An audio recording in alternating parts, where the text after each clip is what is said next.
Crônicas do Amanhecer.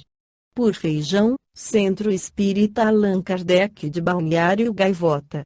Balneário Gaivota, 25 de outubro de 2025.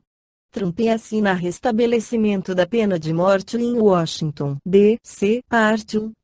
O presidente dos EUA, Donald Trump, Partido Republicano, assinou na quinta-feira, 25 de 2025, um memorando para restabelecer a aplicação da pena de morte em Washington, D.C. Estabelece diretrizes para o sistema judicial da capital norte-americana, permitindo que a chefe do Departamento de Justiça, Pam Bondi, e a promotora federal para o Distrito de Colômbia, Jeanine Pirro, solicitem a medida em casos específicos. De acordo com a CNN, Trump falou sobre a medida a repórteres no Salão Oval da Casa Branca. Se uma pessoa mata alguém, ou se mata um policial, uma autoridade, pena de morte. E, tomara, ela não fará isso, disse. Segundo o boletim da Casa Branca, o memorando presidencial afirma que as autoridades judiciais do Distrito de Colômbia poderão buscar integralmente as leis federais de pena capital para deter e punir os crimes mais hediondos na capital da nação. O documento determina que a pena máxima poderá ser solicitada em certos processos na capital dos EUA, embora não especifique quais tipos de crimes serão elegíveis para tal punição. Washington, D.C. aboliu a pena de morte em 1981. Assinei uma proclamação permitindo que a pena de morte seja aplicada em certos processos em Washington, D.C., afirmou Trump ao anunciar a medida. A decisão se dá em um contexto no qual o governo federal busca ampliar as possibilidades de aplicação da pena de morte em determinadas jurisdições. A Casa Branca justifica a medida como parte dos esforços para proteger a segurança pública, afirmando que a aplicação da pena é uma ferramenta crítica para garantir que os piores criminosos recebam a pior punição. Em agosto, Trump mobilizou a Guarda Nacional e utilizou a seção 740 da Lei de Autonomia para, segundo ele, restaurar a lei e a ordem no Distrito de Colômbia, além de assinar uma ordem executiva para eliminar a fiança sem dinheiro em Washington, D.C. No Livro dos Espíritos, Allan Kardec questiona sobre a pena de morte nas questões 760. Desaparecerá algum dia, da legislação humana, a pena de morte? Incontestavelmente desaparecerá e a sua supressão assinalará um progresso da humanidade. Quando os homens estiverem mais esclarecidos, a pena de morte será completamente abolida na Terra. Não mais precisarão os homens de ser julgados pelos homens. Refiro-me a uma época ainda muito distante de vós.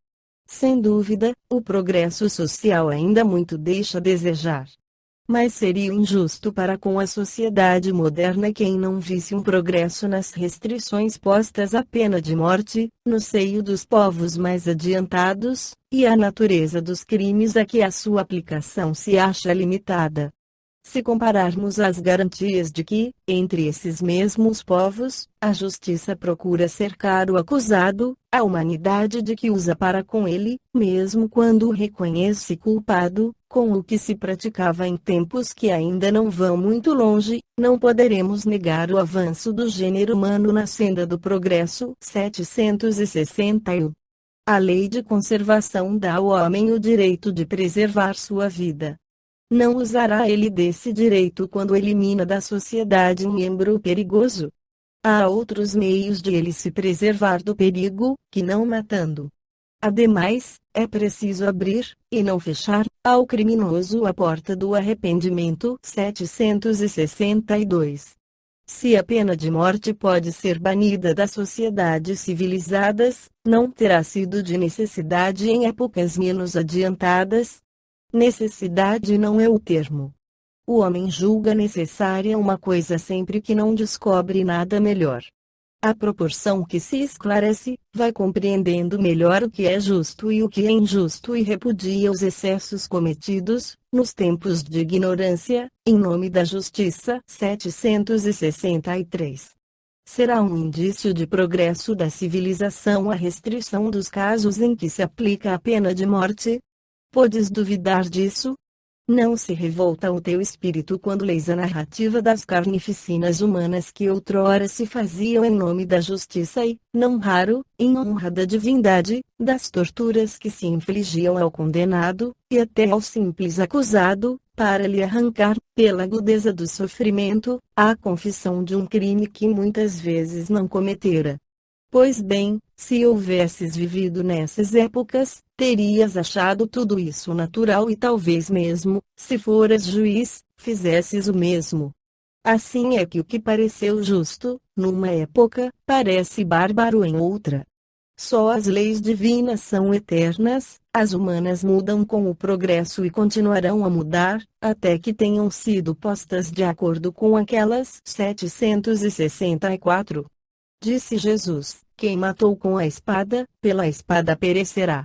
Essas palavras não consagram a pena de talião e, assim, a morte dada ao assassino não constitui uma aplicação dessa pena. Tomai cuidado. Tendes-vos enganado a respeito dessas palavras, como acerca de muitas outras. A pena de talião é a justiça de Deus. É Deus quem aplica. Todos vós sofreis essa pena a cada instante, pois que sois punidos naquilo em que haveis pecado, nesta existência ou em outra. Aquele que foi causa do sofrimento para seus semelhantes virá a achar-se numa condição em que sofrerá o que tenha feito sofrer. Este é o sentido das palavras de Jesus. Mas não vos disse ele também: perdoai aos vossos inimigos? E não vos ensinou a pedir a Deus que vos perdoe as ofensas como houverdes vós mesmos perdoado, isto é, na mesma proporção em que houverdes perdoado? Compreendei-o bem. 765. Que se deve pensar da pena de morte imposta em nome de Deus? É tomar o homem em lugar de Deus na distribuição da justiça. Os que assim procedem mostram quão longe estão de compreender Deus e que muito ainda têm que expiar. A pena de morte é um crime, quando aplicada em nome de Deus, e os que a impõem tornam-se culpados, como por qualquer outro assassino. Esta foi a crônica do amanhecer de 25 de outubro de 2025. Por Alfredo Feijão Lopes.